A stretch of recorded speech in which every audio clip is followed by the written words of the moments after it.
Романова Екатерина, 13 лет. Детская школа искусств №1. Преподаватель Пиева Марина Алексеевна. Ольга Бергольц. Пусть голосуют дети. Я в госпитале мальчика видала. При нем снаряд убил сестру и мать. Ему ж по локоть руки оторвало. А мальчику в то время было 5. Он музыке учился, он старался, любил ловить зеленый круглый мяч. И вот лежал и застонать боялся. Он знал уже, в бою постыден плач. Лежал тихонько на солдатской койке, обрубки рук вдоль тела протянув.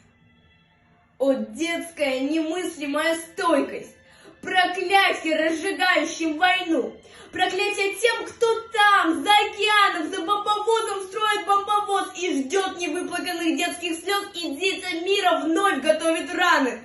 О, сколько их, безногих и безруких, как гулко в черствую кору земли, не походя на все земные звуки, стучат коротенькие костыли.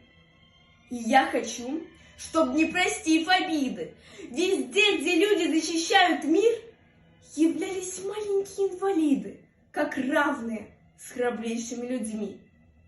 Пусть ветеран, которому от роду 12 лет, когда замрут вокруг, за прочный мир, за счастье народов, подымет ввысь обрубки детских рук.